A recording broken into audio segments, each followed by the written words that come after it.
Vale, la primera pregunta es, teniendo experiencia previa en críticos, pero viniendo de una unidad tan específica como neonatología, ¿cómo viviste la presión de retomar técnicas de adultos en un entorno de colapso y protocolos que cambiaban casi a diario?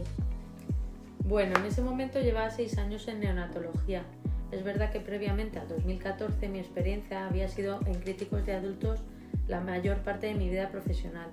Me costó unos días, un día, 2 horas adaptarme, pero no había tiempo que perder.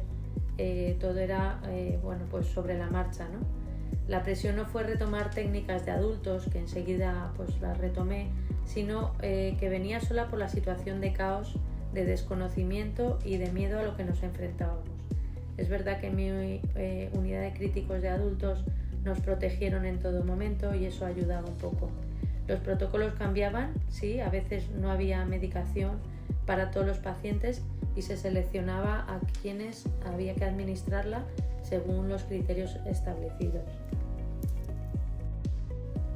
Vale, la segunda pregunta es, durante los momentos de mayor saturación, ¿cómo afectó a tu labor diaria y a tu propia conciencia el hecho de que el acceso a la UCI estuviera condicionado por criterios como la edad o la probabilidad de supervivencia?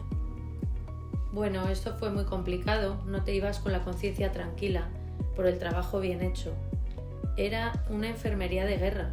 A veces pues te costaba concentrarte en lo que tenías entre manos porque debido a la situación y la presión psicológica que tenías alrededor, ¿no? Los criterios de edad o de supervivencia según los pacientes y lo que vivíamos, todo eso pues te decían, este se ha quedado en urgencias, no se le va a subir a la unidad de críticos porque no cumple los criterios, no se le va a intubar. Eso era una situación muy dura en la que tu conciencia no se quedaba tranquila. No se podía dar oportunidad a pacientes y muchos médicos decidían.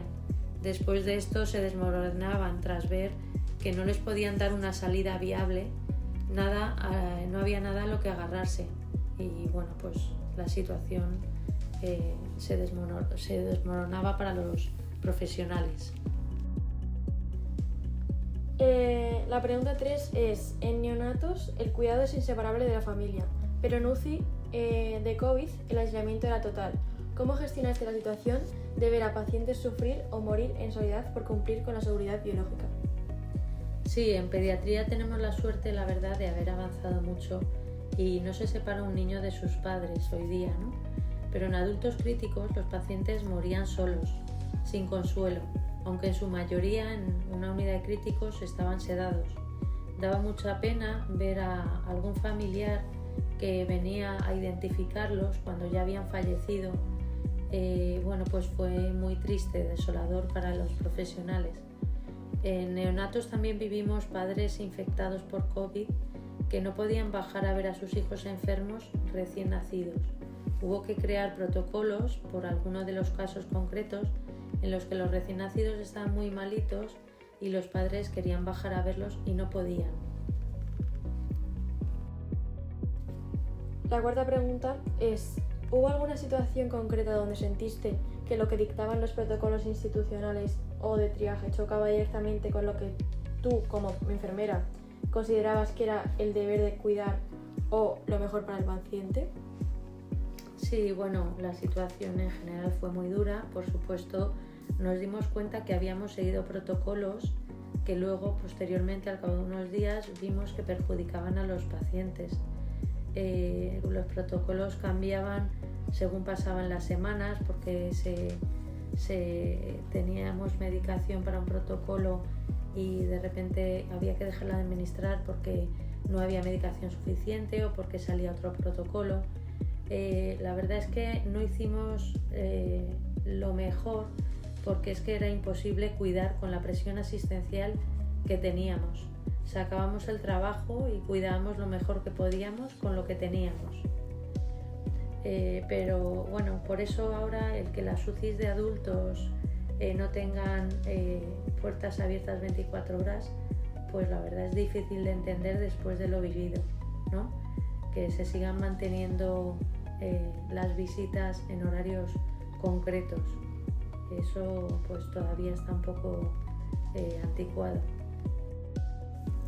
Y la quinta y última pregunta es, después de vivir estas decisiones límite sobre quién recibía soporte vital y quién no, ¿qué reflexión haces hoy sobre la equidad de nuestro sistema sanitario y sobre todo la importancia de la ética en la toma de decisiones?